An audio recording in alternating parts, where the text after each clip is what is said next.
Hello, everybody, and welcome to Friday. Welcome to A Better Way of Life, where Marianne Mills will sit on a dog for comfort and to improve her entire posture, because the dog makes her sit towards the edge of the chair so that it can be comfortable and she can sit in discomfort, but maybe with better core muscle usage. There you go.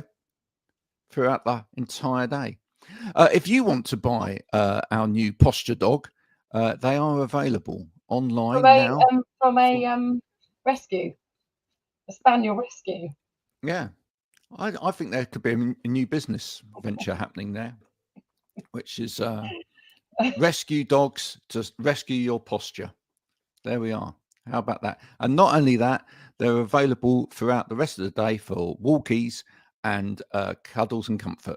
She's had a run this morning with me. She took me for a run this morning. Yes, which was dangerous because you haven't done your shoelace up. Which you announced to us all before coming on there. You were so busy this morning. You were so busy that you didn't do your shoelace up. I told my 10-year-old this morning all the way to school, do your shoelace up, because she walked to school with it. But apparently it's cool not to. Oh, so perhaps you were just being cool. Yeah, I reckon you're probably just down with the kids being cool there, not doing your shoelace up, like you just don't care.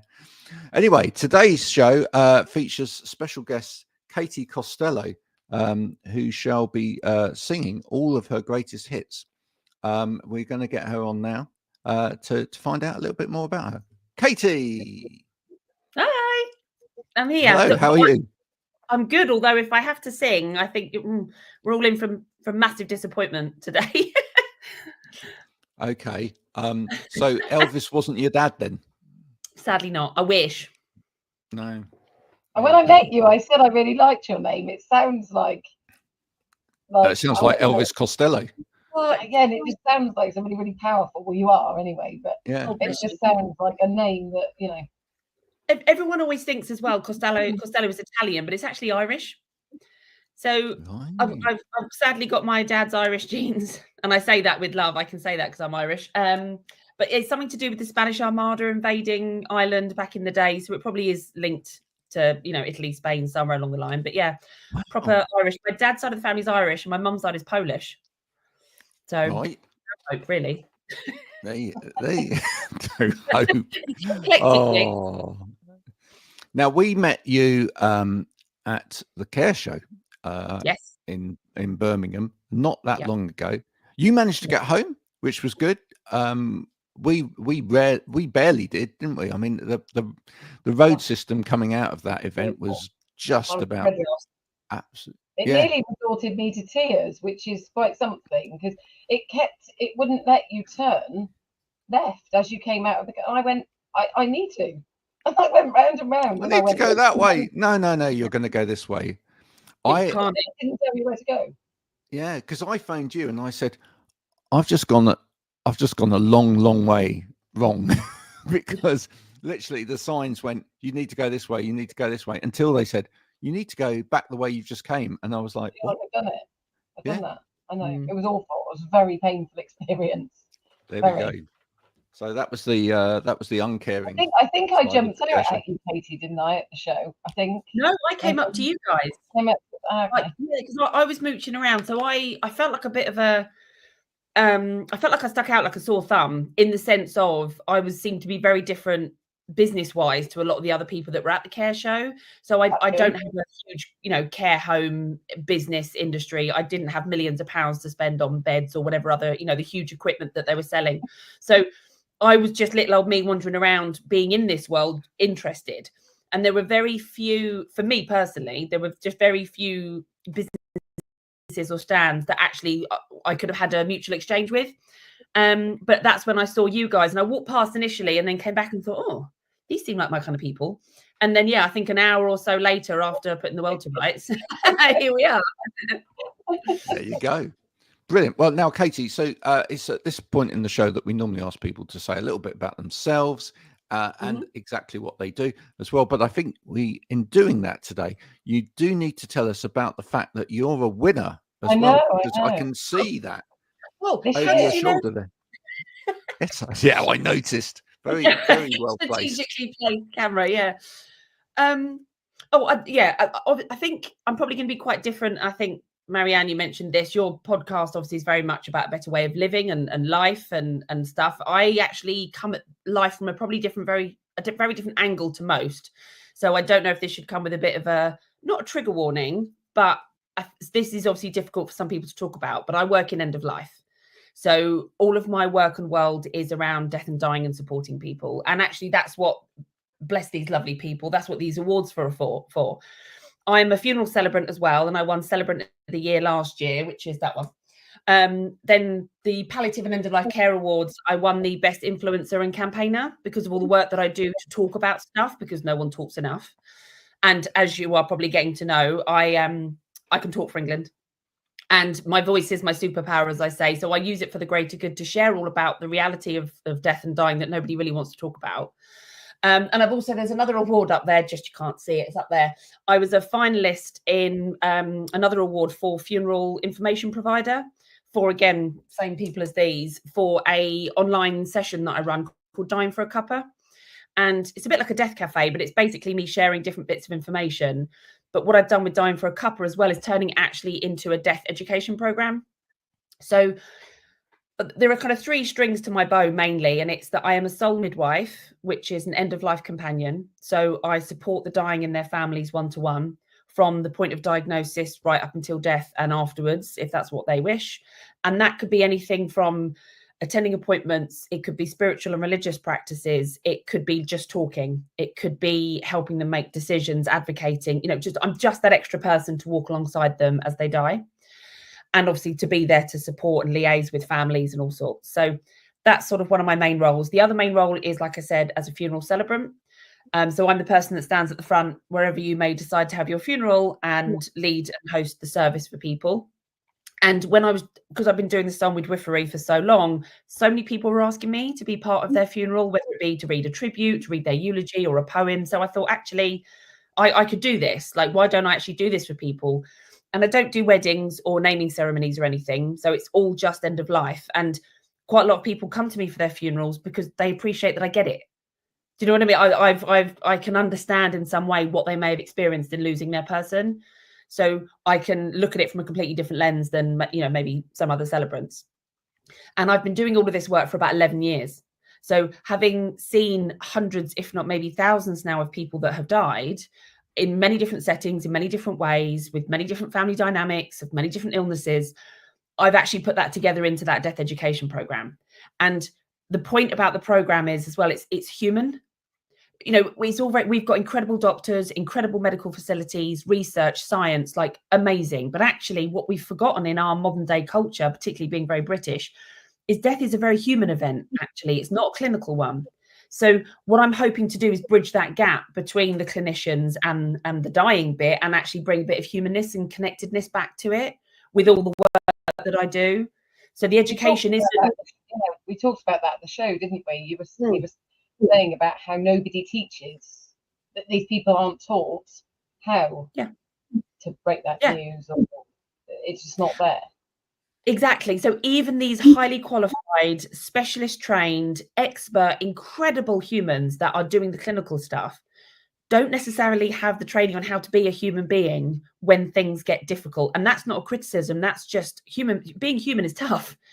And grief and death and dying and loss is the most challenging emotion that we face. It's impossible to think of the people that you love most in the world leaving you, so it's huge. And I don't think we give it enough thought soon enough in life. And then what happens is when people are given this difficult news, whether it's, say you've got doctor and you've got Mr. Smith, and Mr. Smith, or the doctor has got to tell Mr. Smith that he's got no more treatment and there's nothing else. Mr. Smith never looked at any of this. So he's looking to the doctor to give him the advice and the knowledge and the expertness to help guide him through the next bit. But actually the doctor's got the clinical knowledge, but who's supporting the doctor to go, are you prepared for how Mr. Smith is going to take this news? Has Mr. Smith ever discussed this? What are your own experiences with death and dying? Have you had any, losses recently? What's your experience with, giving difficult news? Are you prepared for their emotional reaction? How are you feeling today? Are you able to? All of that humanness that just doesn't get addressed from both sides. So again, I've been in so many situations where I am that extra person in a room like that, almost to help just guide the situation.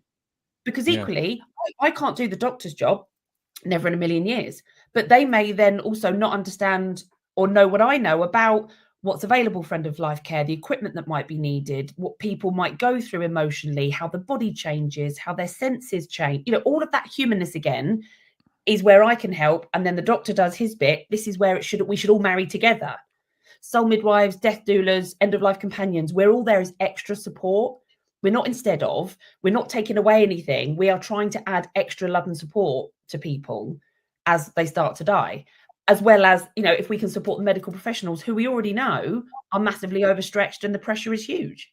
Do many of them want to? I mean, I'm just thinking who, 2 questions, just because of sort of thinking about training, obviously this is what I do.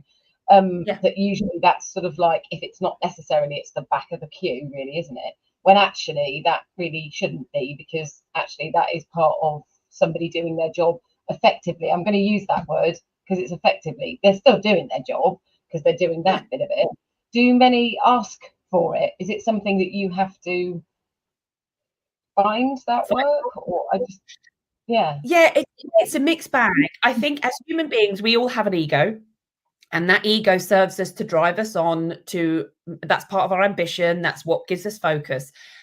Unfortunately, in my experience, sometimes ego gets in the way, and a lot of the highly trained, incredible people will go, I don't need to know that. That's not my job. And to an extent, I agree. So maybe that's where I come in. But then it's trying to get through to those people that, okay, if that's not your job, well, let me come and walk alongside you and do it with you then. Somebody's got to do it. Somebody's got to bridge that gap. It doesn't just go away. It doesn't just go away. And no, exactly. And as the saying goes, it takes a village. And death and dying, it really does. Our culture and our society is now so divorced and detached from how death used to be. It used to be that you had the crone or hag of the village, i.e. someone like me, that would sit with the dying person, mop their brow, wash them, sing to them, bring in nature, food, children, the community would come in, everybody would be involved. We've lost that. So, it does still take a village. So as far as the training goes, yes, it's hard to get through to some people, but this is also part of my mission. And I'm just one of many people that are trying to change the world, if you like, is to get them to realize that, again, we're not coming in. I'm not asking to come in and train you how to do your job. You are already expert and incredible at it, and I could not do it. What I'm asking is for a little bit more open-mindedness to let's look at death sooner rather than later. Slightly different perspective, not clinical. Let's look at it from a human perspective. And let's give people a wider berth to feel things. We assume people are going to grieve a certain way. They're going to handle news a certain way. They're going to have to go and do this and tick all these boxes. We can't tick boxes as human beings. That's not how we work. And with the world the way it is, which is so much more accepting and understanding of mental health and additional needs, we are evolving in that sense, but yet we seem to be leaving death behind. But it's exactly the same principle. We need to help people to be a more, I don't want to say emotionally intelligent, but emotionally aware of. I think it is, though, isn't it? I mean, this isn't the same, but it's along the same lines. The police. So I lost my dad to suicide, and that when the police officer rang, because nobody could get hold of me, my phone had died. Excuse the word. When the police officer rang me, got hold of me. I can't remember how. She said, "You're gonna have." She said, "I've got some bad news," and told me. She said, "You're gonna have to be there for your mum." And I was 24 at the time. That is literally what I was told. And I remember just being like, what? And so since then, my mum and I, we help with a charity that support people that lost people to actually train police officers. So the same. They don't know how to do. They literally, before this was sort of like, that's 24 years ago, I lost my dad. And it was only sort of in that time we've been working with police officers to actually but that's a charity putting together training for police officers, because they literally they weren't the same. Yes, they do their job really, really well, but then when you've got and I said, when you're the person that's been hit with that news, that wasn't the best.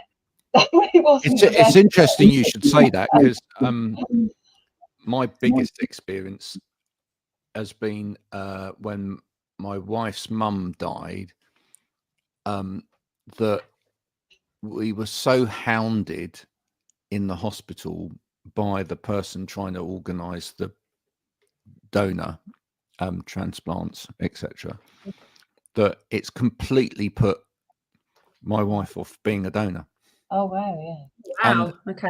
Right, and then she now like tries to persuade the kids not to be as well, because it was so inhuman. Wow. It's affected her so much. Yeah, I can understand that. And you just think that's really bad, because actually the whole purpose of that job, in a way, is to try and continue the line of people becoming donors. But you can see why people wouldn't become donors if they get traumatized by the whole event. And that is exactly that is, and I'm so sorry you had that experience, because like you said, the knock-on of we need more donors. Do you know what I mean? That should be a thing that we should be supporting. And it's just really awful that your wife has had that experience, that she's so upset now that she just can't move forward with a different mindset. And that's totally understandable. But that is just also a prime example of everything to do with death and dying.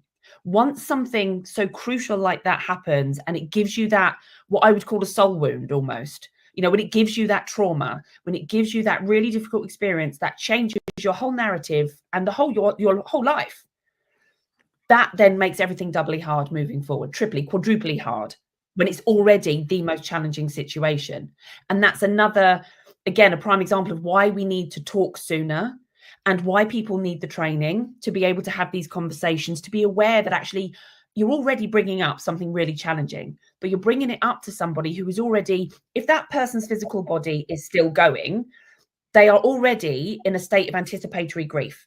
So they're already grieving, knowing that that person's body is going to stop. And I say this quite clinically because we'll come to the emotion in a minute, but that process, the grief has already started.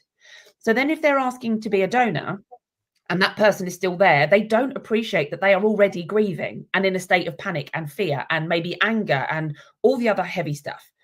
And then equally, though, when the person's body has stopped and they come to them, they don't appreciate the magnitude of what that person is experiencing as regards their grief, their perception of the situation, why that person's dying, the potential trauma or emotional connections around it. And that ties into one point, I want to go back to you, Marianne, when you said about the police said to you, you're going to have to be there for your mum. How do they know that what relationship you have with your mum? And one thing I say to everybody as well is not everybody is a loved one. So you could have the biggest, seemingly most lovely family on Facebook because you put these lovely, wonderful photos on, but actually everybody hates each other. And this isn't about judgment or the psychology of that. That's a whole other thing. But the point is, when somebody dies, we can never assume their grief, or we can never assume their position or role within a family dynamic to then put on them like the police did to you, to go, right, you need to be there for your mum. What if you and your mum were estranged? What if you and your mum had a massive argument that day? What if you had a massive argument 10 years ago? What if there was, God forbid, abuse or difficult things in the relationship? Like, you can't do that to people. So, and I'm really it then had a big, for me, it felt then, I don't know whether it was those words, that I felt like I was responsible for my mum after it. Whether it was because of those words, I don't know. But I remember just thinking, I just finished uni, I was working, and I remember just literally then overnight thinking, I've just been told that this is my responsibility. And it's not what you do, but it kind of is, because it's like you say, it is dealing with that death. It albeit in a different way, it still was. And it was, I don't know whether that was maybe, but I think that is just a prime example, though, people doing their job. Part of their job is doing policing, but that is part of their job. Do you think, Katie, that I mean, you said we're like this in society now, but just break that down a little bit. Are we talking mainly about westernized culture as well? Because we over here are getting more and more secular as a culture. I mean, years ago, right, people would have been talking about death, being a little bit more aware of death, because more of the population would have gone to church on a Sunday, etc., where death would be talked about. people don't have that experience in their lives a lot of the time now. Some people do. Don't shoot me if you do. But what I'm saying is, you know, we are becoming a more secular culture. We probably, as you say, we're heightenedly talking more about life and trying to make the most of life and live every day as if it's your last and whatever. So although we're saying that, like, you know, we know we're going to die, but make every day, we're not talking about that end bit. Yeah, because that bit's not involved. And also it tends, I think, when I watch like programs like Ben Fogle, bless his cotton socks, and he goes around different parts of the world and he sees like different cultures and, you know, meets people from tribes and whatever. There are still people in the world that place a massive emphasis on death as much as life within their culture, right? But we seem to almost push death completely away from us culturally, and as if it's bad news, don't we? We do, and I think it's a combination of, and I'll come back to the religious, the faith bit in a minute, because that is a huge thing at end of life. Whether you have a faith or not, it is something that comes up. But I think a big part of the issue is, I think we're living longer. We have more complex needs, but our medicine is incredible. Like so I think we've got this idea that we can cure so much more than we ever could. And obviously we're working on curing different cancers, and there are different medicine, science, it's amazing. So I think we've gone into this, there's a fine line between hope and denial, I say to people. So I think we live on this almost knife edge of, well, that's fine, we can cure it, we can fix it, we can rescue it. So therefore it becomes death is something to be beaten, rather than accepting that is the most natural thing that will happen to every single one of us. So I think we're living in this mindset shift now today that is very much like, okay, you've got cancer, it's not the end of the world anymore, which is, you know, amazing news. But therefore we don't ever allow ourselves, we sit in this denial thing of, well, actually it will never happen then, so I don't need to worry yet. And so I think that is a huge reason, because you're right, in our history, even back in, you know, early 1900s kind of thing, people would die on the street, people would be in their homes, people were dying so much younger, and people accepted it because that's the way the world was. So I think that's what I mean when I say about the medicine. The way the world is for now is that we accept that there is always something we can do. There's always a treatment. And now with chemo or radiotherapy or immunotherapy, you've got 10 options in some cases. You've got 20 different drug combinations. You've got all these options. So therefore, we never think about, okay, as soon as you say the C word, we all think, oh my God, I'm going to die tomorrow. But we don't actually think about that bit in between. We go, oh, heck, how can I stop that happening? Which is totally human and understandable. God forbid, if I get that news, I will be the same. But we never allow ourselves to actually go, okay, but what about when it doesn't work?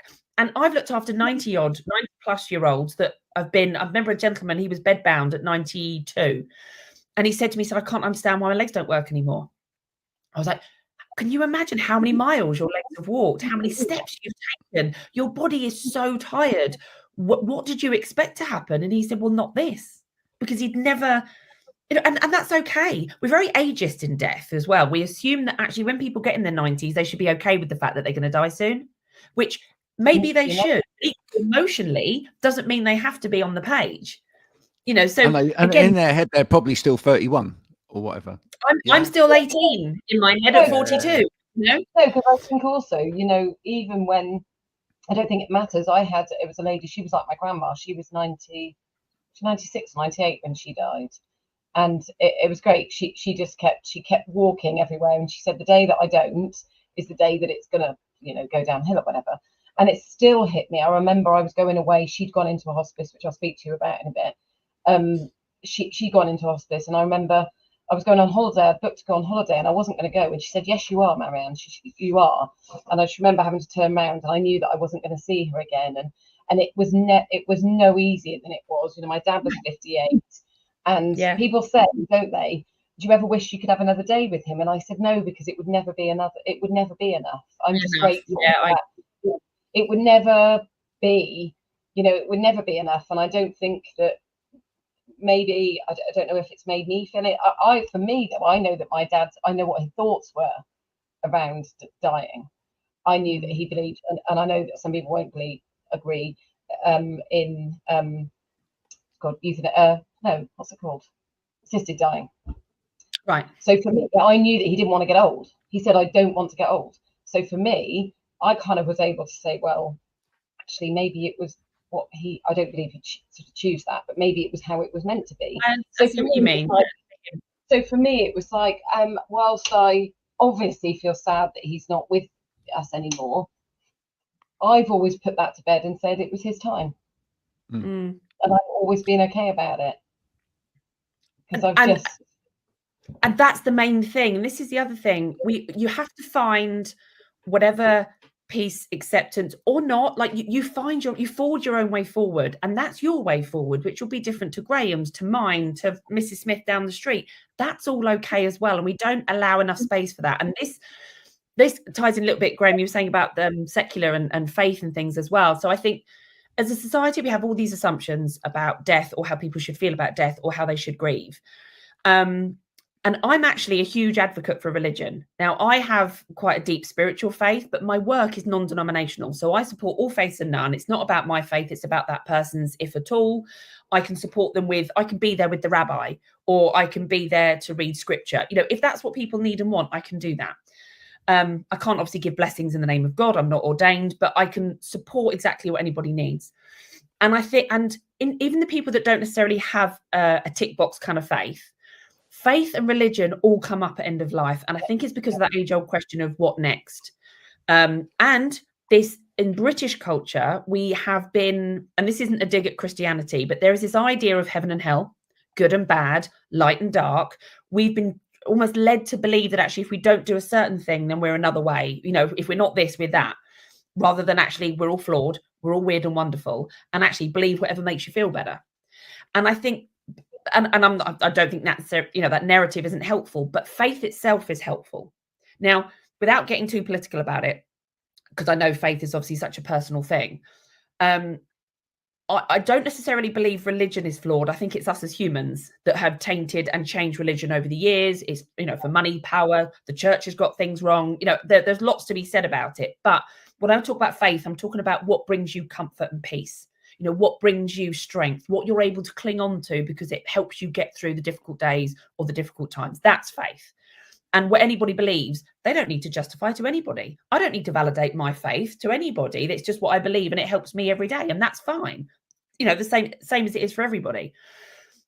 But I think we need to lean into that more, because that is what many other cultures and religions still do. That's why they can accept death easier, because some people have this idea of what their God or what their deity, what their divine being tells them is the path and what they need to do to be a good human. That gives people the strength to lead the lives that they want to live. And equally then what it does is give them the comfort to know that when the end of their time, comes here on earth, they are going to be connected to in some way their faith, that person, that being, that whatever it is. So, and that's why I think other cultures do it better, because they have that. And again, we're not talking about the political side of it. We're talking about the heart stuff. We're talking about the stuff. I know that when my nan died, she very much was that. Mum said she wasn't scared. She wasn't. It was just, my grandpa was with her, and obviously she, went to church as well. But yeah, she was never scared. There was no fear at all with her. But one thing I found strange, which we sort of touched on, was that one of my friends is a counselling psychologist. She's got a doctorate, and she's always said to me, and I've had various people say this to me, but you must have been angry. And I'm like, no, but you must have been. So when you were saying about the whole, sort of that, either that support through someone's faith and that community, I'll call it a community, because it's kind of big. But also that assumption of how people should be. And I remember feeling quite annoyed. I was like, no, I'm not angry. You must be. You're in denial. I said, literally, I'm not. I'm sorry to have to justify it to you, but because it didn't fit that model. And it was this grief model. We've got this. So I met somebody at the care show the year before last. I think it was last year before. And we hit it off straight away. Me and this lady, she lost her dad in the same way. She does grief counselling as well, but in a very different way, and without this assumption that you should follow this, this cycle or whatever it was. And I remember just feeling very, very annoyed that somebody was telling me how I should feel, and I was like, and this is where, and this is human nature, to almost project our own experiences, because we feel so deeply about something, and so passionately, or we're so committed to that viewpoint or our experience, which thing is, it's absolutely fine. But equally, we need to have, if people don't like it when they tell us, if somebody says to me, Katie, I don't believe in angels, I think that's a load of crap, I don't know why you believe in that. Okay, great. But as much as I don't have to explain myself, you also don't get the right to project that onto me just because you don't believe it. It should genuinely be a case of live and let live. And particularly with death, because we are all made up of our whole life experiences, our schooling, our friendships, our relationships, our mistakes, our questionable choices, our experiences with our girlfriends, our partners, our friendships, our family, our schooling, our money, so many things make us who we are. I am now a 42-year-old Katie here based on all of those minute, seemingly insignificant moments. That's what makes me me.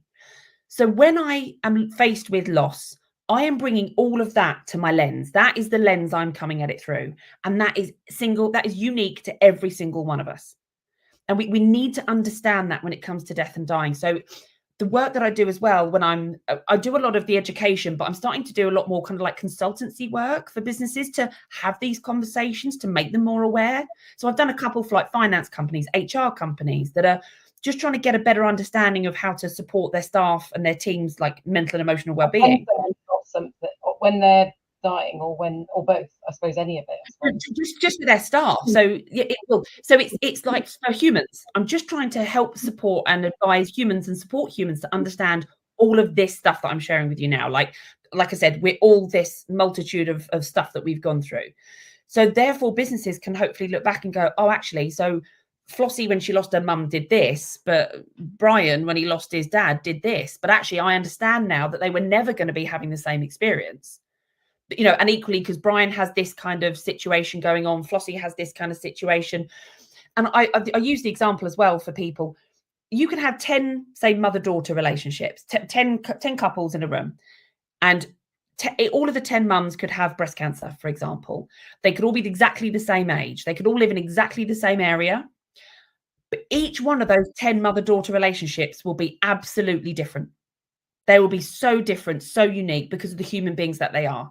Yeah. So, and it's highlighting this to people that actually just because you happen to have a handful of staff, say, that have all experienced breast cancer or testicular cancer themselves, or that, you can't go, so this is what they're going to go through. Yeah, there might be a rough human trajectory. There might be a psychology to it. There might be the medical stuff. But as human beings, we don't follow a trajectory or tick box, like I said. So there has to be awareness. And I think if you're not careful, it's interesting because Graham and I know, well, we deal with a lot of, with all of the training that's out there, inclusivity, all this kind of stuff. But then you've got the menopause, all of this stuff. But I never really thought, and actually having been on the receiving end of that, so yes, you've got someone when they're dying. I was told I wasn't allowed to go back to work because I worked on a help desk. So I sat at home. I literally sat at home and did nothing because all my friends were working or at uni. And I remember saying to them, can I come in and come to the staff meeting? I just need to be around people right now because this isn't helping me sat at home.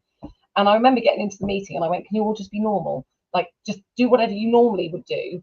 I absolutely accept the fact that, you're very sad. I've lost my dad and I'm sad and blah, blah, blah, blah, blah.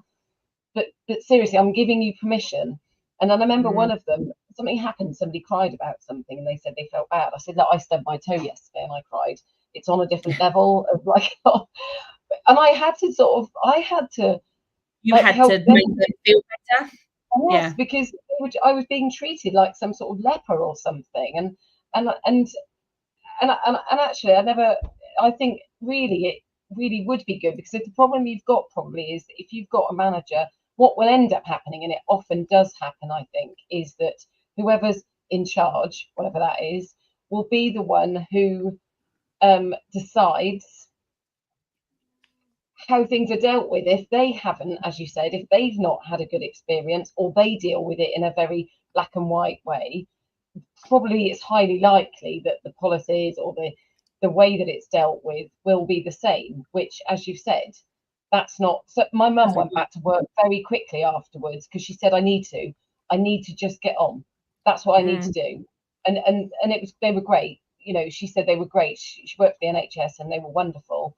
Because she'd said, that's what I need. I need to just get on with things. Whether down the road that was the right thing to do or not is, you know. But you can only make those decisions in the moment, you know, and this is where I don't think we don't do this enough. We don't actually ask people, what do you need? So as a soul midwife, people often call me and they don't know what they need initially, because they'll say, this has happened, I've got this news, I'm in a panic, someone gave me your number, I did some Googling, you know, because we reach out to go, help me, stop this is the first thing. People think they can read, well, can you help, do something? But actually what I'll say to people as well is, we can figure that out, but I'll say to people, what is it you need? Like, how are you facing this? Are you wanting to talk very openly, or are you not? What are your previous experiences? I find out who they are as a human being. And this is what we should do in the workplace. And this also applies for people that have a terminal diagnosis, as well as maybe that have already lost somebody. We need to be saying to them, okay, so what I would have hoped is that your boss would have said to you, right, Marianne, how do you want to handle this? Like, how do you want your colleagues to ask you questions, or would you rather no one spoke? Are you happy to talk about it, or would you rather not? You know, would you rather work on your own, or do you want to work as a team? Like, find out what you need, and also then be prepared to go, okay, Marianne, today, like yesterday, you wanted to work on your own in the office. Today, how are you feeling? Because actually, you may go the next day, actually, do you know what? I want to laugh and I want to be with the rest of my colleagues and I don't want them to say a word. But the next day, you might go, actually, I really love a chat. Or the next day, I don't want to come in. Like, there has to be that. And I know from a business perspective, yeah, it is. And from a business perspective, I get it's not always that simple or that easy to manage every single person that way, of course. But there has to be at least an awareness. There has to be an understanding within management and the team, which is where I'm hoping to come in for some people, to help them understand that it can be this changeable and this variable. It isn't easy to manage, but we always get round to this, because it always does. If you avoid that training, if you avoid doing that bit, what's the alternative in the end? They're going to go off, you can invest a bit of time and money then. Yeah. I think it's just become incredibly difficult, right, for managers of business, owners of business, especially. I was going to ask you, Katie, has this kind of escalated in a way, or grown in stature over since COVID? Because I mean, what we have seen in the last few years is people have become much more aware because of the going through that whole COVID situation and going through the isolation side of COVID as well. It's made everybody much more aware of what's important to them in life and whatever. What we've seen as a result of it in terms of business is that business is now or work has now changed forever. In terms of, we've become much more as people doing work for people, we've become much more aware of what we want to get out of this. Right, that's made it much more difficult for organizations, because now what they realize, they're slowly but surely realizing that actually they have to take note of this well-being, holistic piece for people. But it's so much because it's every single aspect of humanity. It's every single aspect of human behavior, human well-being, etc. It's your physical health, it's your mental health, it's have you got any specific conditions, it's how do you what are you putting inside your body, are you doing any exercise, it's even constant, from every angle. It's constant from every single angle. And I do feel, to some extent, I do feel sorry for those in those positions. That have to try and manage this, because it feels like, and another thing, and another thing, and another thing. And, can't we just get back to just telling people to work and, if they're having a bad day, just forget, pull their socks up, I think over time, though, that when we get, I said to you I think I said to you at the weekend, I can't remember, that actually, wouldn't it be incredible if we didn't have to, we've talked about this before, actually have to highlight the whole inclusivity thing. If we all just started being respectful to each other, like literally, and if that was just asking that question, Katie, how are you today? Graham, how are you today? And then, and actually just asking people, because it doesn't matter what, I'm not saying it doesn't matter what training, of course it matters, but actually it's almost like we've got a trained society. I was speaking to someone at the weekend because I was doing the AET, and I said that actually, it's like we've got to train people to, when you think about culture shifts, which is kind of what we're doing, is that that comes about from those people. Let's just say that you train, Katie, if you go into somewhere, actually educating people to then take that. I know people laugh at me and they go, oh, Marianne, all you ever do is talk about education. And I say, well, yeah, I do, because it's about, it's about, I can sit back now, it's about, it's about people. I think fundamentally, I mean, Roger said this, fundamentally people want to learn. People do have an eagerness to learn. It isn't the same. It's not everybody wants to learn the same thing, but that actually, I bet when you go and speak to people, sometimes they might be a little bit resilient. Graham, same as you, been out recently to do something. But I think actually, once you inspire people, and once they actually, most people want to learn. Most people want to learn. But you are right though about you're right about the culture piece though, because the thing is, it is a massive shift. Because once upon a time when we went to work, we just had to do what we were told, right?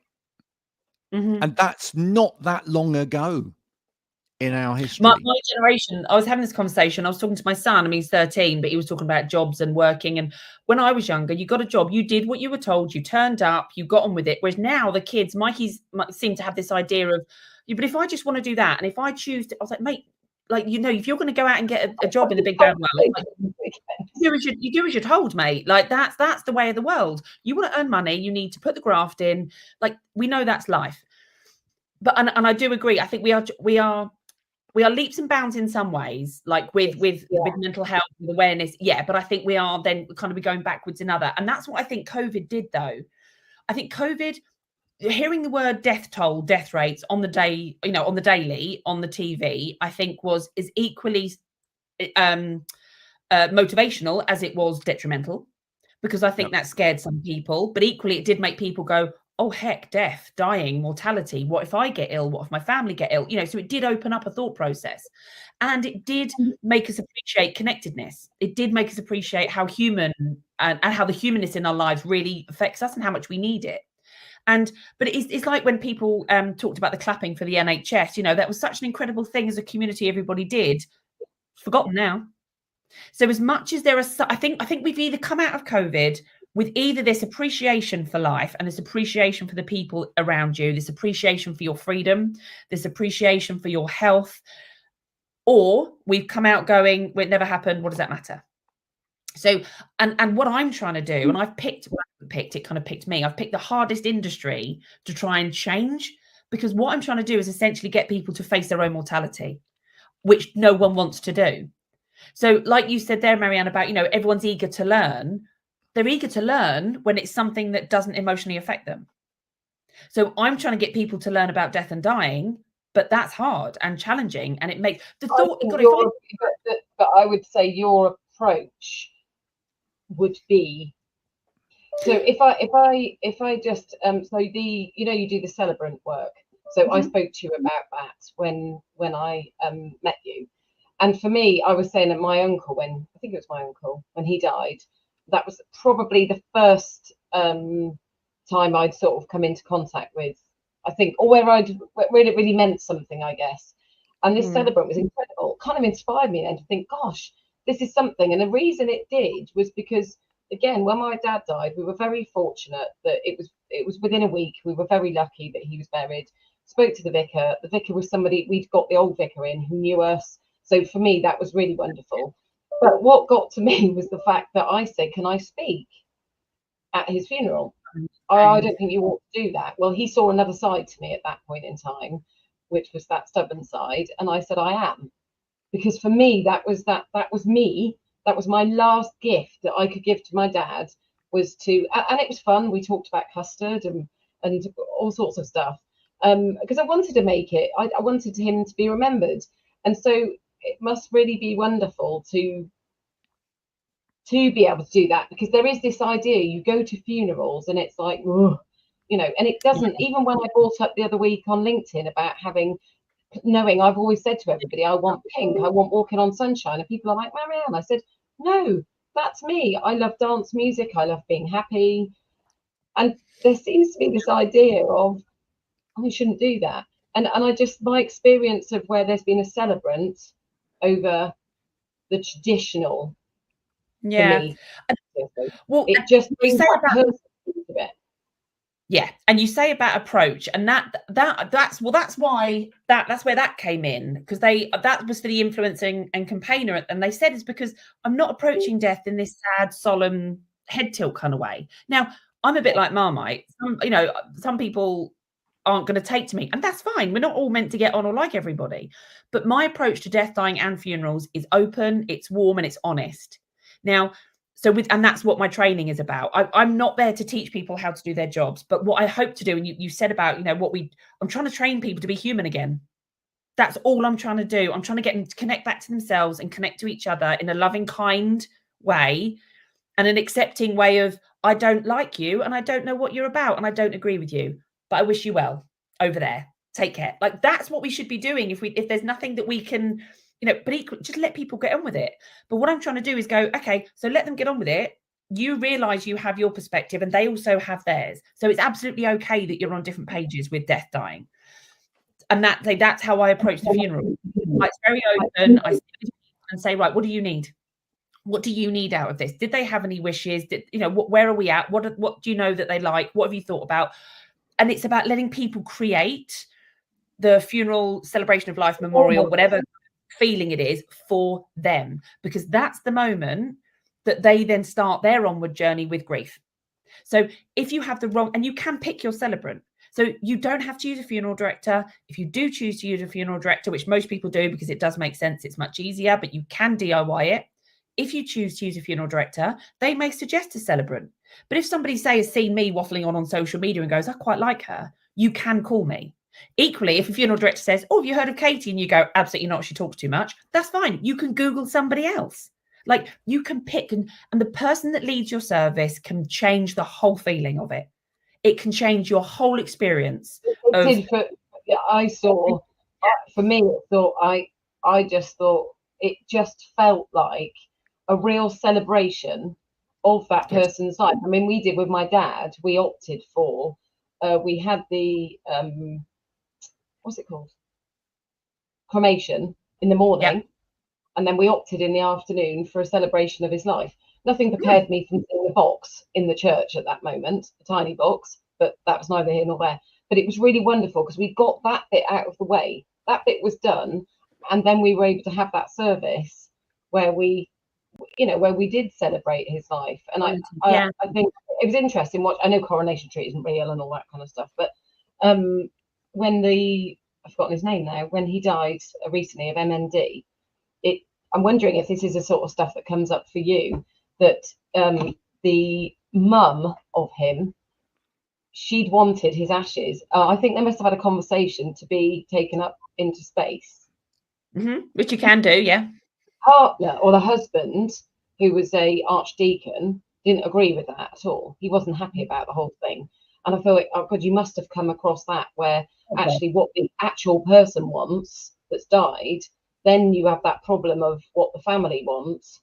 That must be very, very difficult, because actually it's not really about, it should be about the person that's gone. Well, this is the thing. So a couple of things with that. I've come up against this more than you know, but it's another reason why we should talk sooner rather than later. Like, have these conversations, people. So think, if you know that, say you have a particular devout faith, but your partner doesn't, or your parent or child, you have an idea. Is it doable? Things like going out to space with your ashes, that is doable. There are companies that do that. There is no right or wrong way nowadays to do a funeral celebration. We have to dispose of the physical body. That's the technical bit. So you have to be buried or cremated. There is water, aquamation, and all sorts of body composting and things, happening in other places. But fundamentally, we have to dispose of a physical body. But whether you have celebrations before or after that, whether you have ashes there or not, coffin there or not, wherever the ashes goes, like, you've got options. So you need to talk with your people now and explore that. It might be a difficult conversation, but it doesn't have to be. It can actually be a lot of fun. There can be a lot of beauty and magic and connectedness again that comes out of these conversations with your people. Maybe it's not your family. Maybe it's with your best mate. Maybe it is with somebody like me, just to explore and actually decide what you want, and then help you to go back to your people and go, this is what I want to do. I can't fix it. No one can make everybody agree and make it all lovely and fluffy. But if you have the conversations now while you're well, and this is the same with death, dying, funerals, all of it. If we have the conversations now while we're well, they come from a place of clarity, of logic, of understanding, of rationale, rather than coming from a place of grief, pain, anger, panic, fear. And that's impossible. You can't make decisions in that state of mind and that state of emotional well-being. Is this one reason why more people are having living wakes? Because they know full well that the people that they leave behind will not actually do what they want. I don't know if it's more just a case of people, there's more freedom to express yourself now.